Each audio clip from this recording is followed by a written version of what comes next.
அரசியல் சாசன தினத்தை முன்னிட்டு நாடாளுமன்ற மைய மண்டபத்தில் நடைபெறும் அரசியல் சாசன தின நிகழ்ச்சியில் பிரதமர் மோடி உரையாற்றி வருகிறார். அந்த நேரலை காட்சிகளை பார்க்கலாம். सज्ज रखना होगा और जब ये करते हैं तो संविधान की भावनाओं को कहां चोट पहुंच रही है उसको भी हम नजरअंदाज नहीं कर सकते हैं। और इसलिए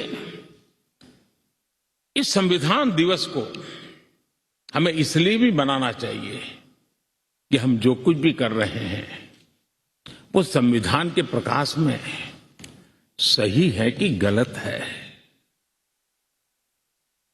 हमारा रास्ता सही है कि गलत है। हर वर्ष संविधान दिवस बना करके हमने अपने आप को मूल्यांकन करना चाहिए। अच्छा होता देश आजाद होने के बाद 26 जनवरी प्रजासत्ताक पर्व की शुरुआत होने के बाद हमें 26 नवंबर को संविधान दिवस के रूप में देश में मनाने की परंपरा बनानी चाहिए थी, ताकि उसके कारण हमारी पीढ़ी दर पीढ़ी संविधान बना कैसे, कौन लोग थे इसको बनाते थे, किस परिस्थितियों में बना, क्यों बना, हमें संविधान कहां ले जाता है, कैसे ले जाता है, किसके लिए ले जाता है, इन सारी बातों की हर वर्ष अगर चर्चा होती है तो संविधान जिसको दुनिया ने एक जीवंत इकाई के रूप में माना है, एक सामाजिक दस्तावेज के रूप में माना है, विविधता भरे देश के लिए ये एक बहुत बड़ी ताकत के रूप में पीढ़ी दर पीढ़ी अवसर के रूप में काम आता। लेकिन कुछ लोग इसे चूक गए। लेकिन जब बाबा साहब आंबेडकर के 125वीं जयंती थी, हम सबको लगा कि इससे बड़ा पवित्र अवसर क्या हो सकता है कि बाबा साहब आंबेडकर ने इस देश को जो बहुत बड़ा नजराना दिया है उसको हम हमेशा हमेशा के लिए स्मृति ग्रंथ के रूप में याद करते रहें। और इसी में से, और मुझे याद है जब सदन में इस विषय पर मैं बोल रहा था 2015 में बाबा साहब आंबेडकर की 150वीं जयंती के निमित्त इस काम की घोषणा करते समय, तब भी विरोध आज नहीं हो रहा है, उस दिन भी हुआ था कि 26 नवंबर कहां से ले आए, क्यों कर रहे हो, क्या जरूरत थी। बाबा साहब आंबेडकर का नाम हो और आपके मन में ये भाव उठे, ये देश अब सुनने के लिए तैयार नहीं है।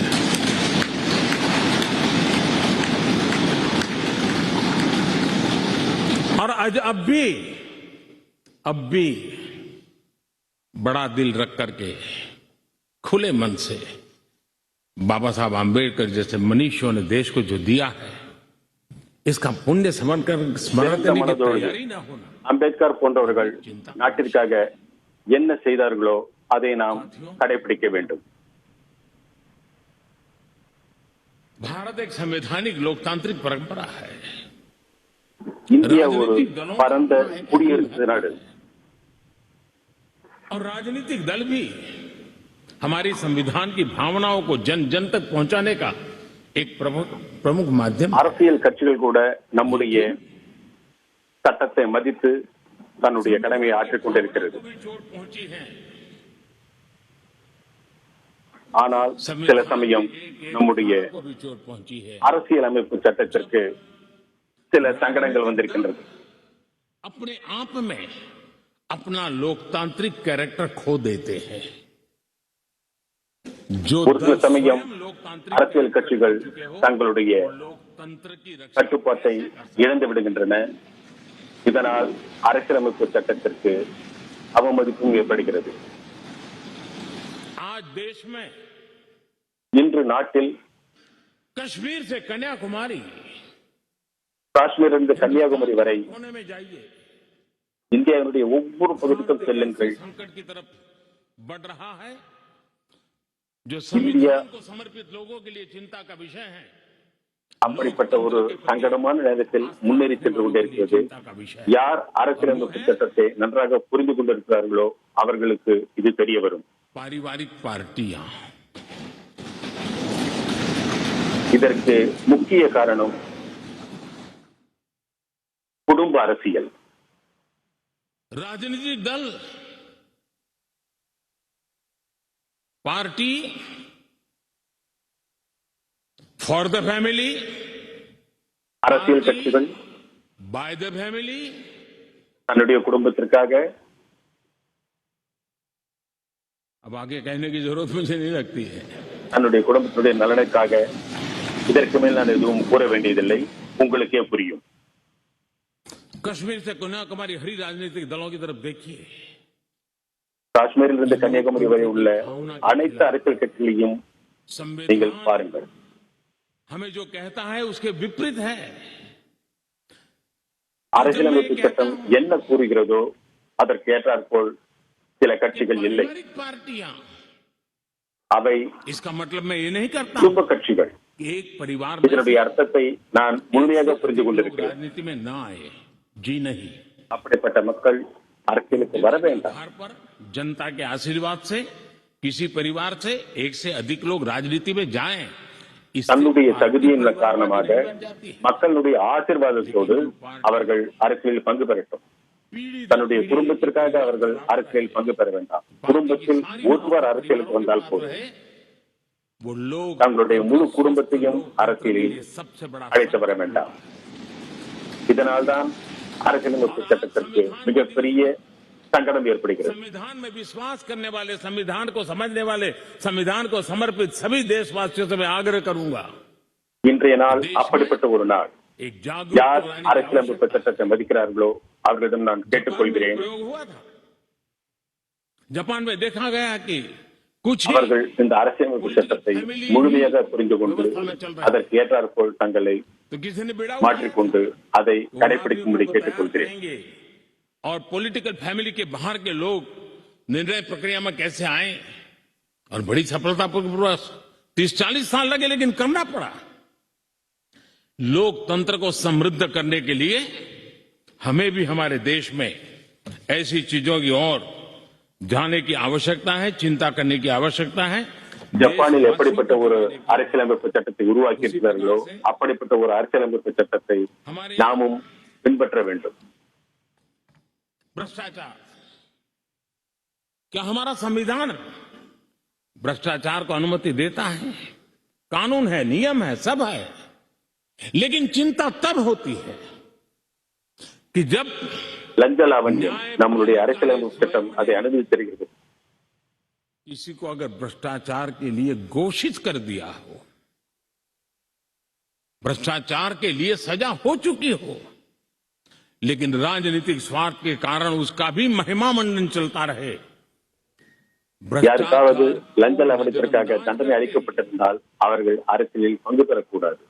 सिद्ध ஆனால் அப்படிப்பட்ட மக்கள் தண்டனை பெற்ற பிறகு கூட அரசியலில் பங்கு பெறுகிறார்கள். के लिए அவர்கள் தங்களுடைய सारी நன்மைக்காக, मर्यादाओं को तोड़कर लोक लाज को தங்களுடைய குடும்ப நன்மைக்காக उनके साथ அனைத்து बैठना, उठना கௌரவத்தையும் शुरू हो जाता है. இழந்து இதில் பங்கு பெறுகிறார்கள். जवान के मन में लगता है कि अगर इस प्रकार से राजनीति के क्षेत्र में नेतृत्व करने वाले लोग भ्रष्टाचार में डूबे हुए लोगों की प्राण प्रतिष्ठा कर रहे हैं, நாட்டினுடைய இளைஞர்கள் இதை பார்த்துக் கொண்டிருக்கிறார்கள். அவர்களுடைய மனதில் ஒரு தவறான முன்னுதாரணம் ஏற்படும். लगता है कि भ्रष्टाचार के रास्ते पर चलना बुरा नहीं है.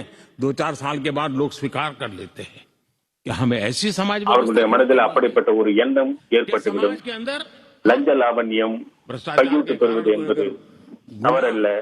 2 வருடங்களில் மக்கள் அதை மறந்து விடுவார்கள்.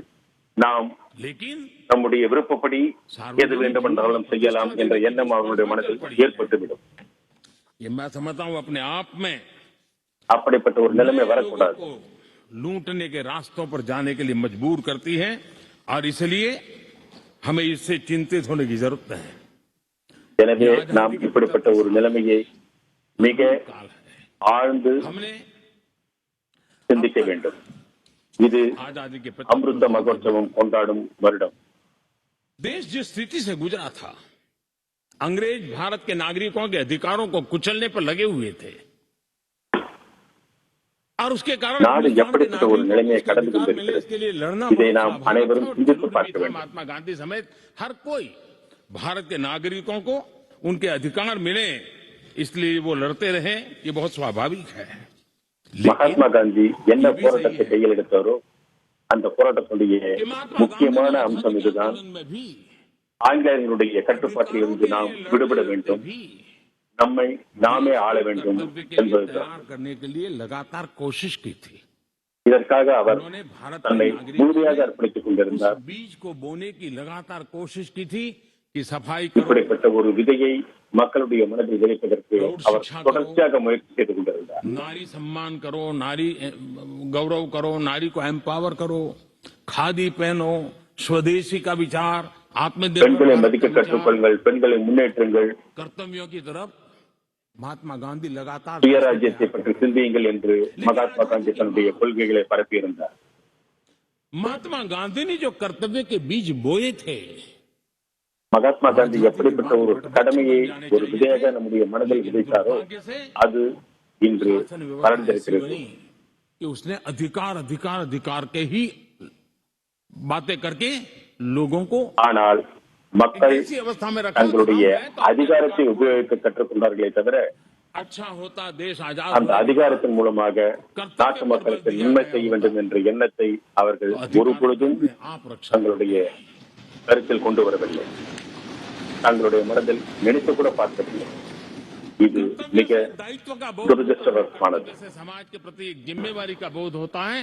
अधिकार से कभी कभी एक याचक वृत्ति पैदा होती है कि मुझे मेरा अधिकार. கடமையை நிறைவேற்றுவதன் மூலமாக நாம் சமுதாயத்திற்கு நன்மையை செய்ய முடியும், அதிகாரத்தின் மூலமாக நாம் செய்ய முடியாது. सामान्य मानवी के जीवन में एक भाव होता है कि ये मेरा दायित्व है, मुझे इसको निभाना है, मुझे நாம் நம்முடைய கடமையை कर्तव्य का पालन करना பொறுப்போடு செய்தால் அது ஒவ்வொரு மக்களையும் சென்று சேரும், किसी के अधिकार சமுதாயம் மேம்படும். जाता है, किसी के अधिकार का गौरव हो जाता है. அப்படிப்பட்ட கடமையை செய்பவர்களுக்கு மரியாதையும் மதிப்பும் தானாகவே கிடைக்கும். होती है.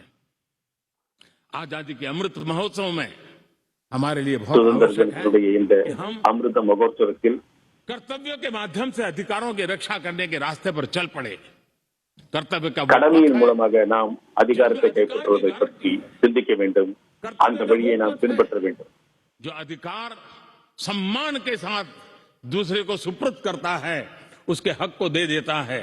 और इसलिए आज जब हम संविधान के दिवस को मना रहे हैं तब हमारे भीतर भी கடமை அதிகாரம் இதை நன்றாக புரிந்து கொள்ள வேண்டும். இதற்காகத்தான் நாம் இன்று அரசியலமைப்பு சட்டம் இயற்றிய நாளை நாம் கொண்டாடி கொண்டிருக்கிறோம். और तपस्या के साथ हम मनाएंगे. हर किसी के நாம் अधिकारों की रक्षा होगी. மிகவும் கவனத்தோடு ஒரு தவமாக இதை செய்ய வேண்டும். बनाया था उन सपनों को पूरा करने का सौभाग्य आज हम लोगों को मिला है. हम எப்படிப்பட்ட ஒரு எண்ணத்தோடு அவர்கள் இந்த அரசியலமைப்பு சட்டத்தை உருவாக்கினார்களோ அது महोदय का इस கண்டிப்பாக நிறைவேற்றப்பட வேண்டும். நான் மறுபடியும் உங்கள் அனைவரையும் கேட்டுக்கொள்கிறேன், कार्यक्रम की रचना की. இதற்காக முயற்சியை நாம் செய்ய வேண்டும். ये कार्यक्रम किसी राजनीतिक दल का नहीं था, ये कार्यक्रम किसी प्रधानमंत्री ने आयोजित नहीं किया. இந்த நிகழ்வு எந்த ஒரு அரசியல் கட்சியின் நிகழ்ச்சியல்ல, இது இந்திய அரசாங்கத்தினுடைய. गरिमा होती है, बाबा साहब आम्बेडकर की गरिमा होती है, संविधान की अपनी गरिमा होती है. हम सब उन महान पुरुषों को प्रार्थना करें. அம்பேத்கருக்கு என்று ஒரு மரியாதை இருக்கிறது, அரசியலமைப்பு சட்டத்திற்கு என்று ஒரு மரியாதை இருக்கிறது, அதை நாம் கண்டிப்பாக காப்பாற்ற வேண்டும். का गौरव बनाए रखे, इसी की अपेक्षा के साथ आप सबका बहुत बहुत धन्यवाद. அம்பேத்கரை மதிப்போம், அவருடைய அரசியலமைப்பு சட்டத்தை மதிப்போம். இதை கூறிக்கொண்டு நான் உங்களிடமிருந்து விடைபெறுகிறேன்.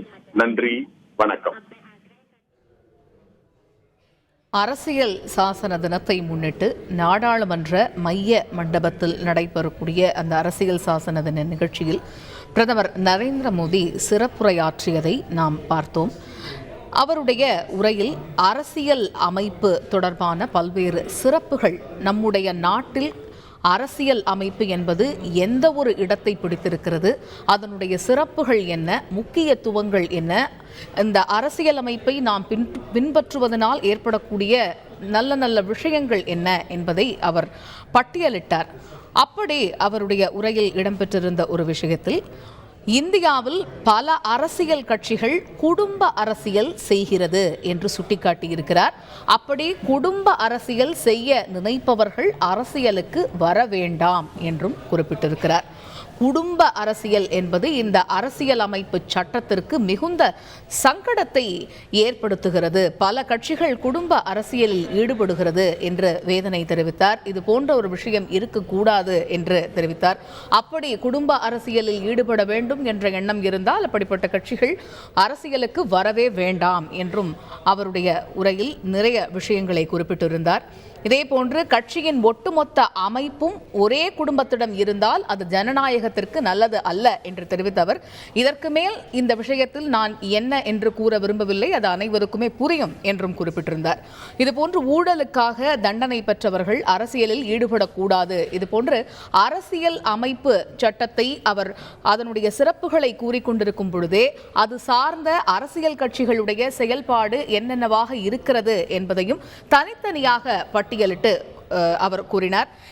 எந்த அரசியல் கட்சி என்று குறிப்பிட்டு சொல்லவில்லை என்றாலுமே கூட பொதுவாக அரசியல் கட்சிகள் இது போன்ற எண்ணத்தில் குடும்ப அரசியல் செய்ய வேண்டும் என்ற எண்ணத்தில் இருந்தால் அரசியலுக்கு வர வேண்டாம், அது அரசியல் அமைப்பு சட்டத்திற்கு மிகுந்த தர்ம சங்கடத்தை ஏற்படுத்துகிறது என்று குறிப்பிட்டார்.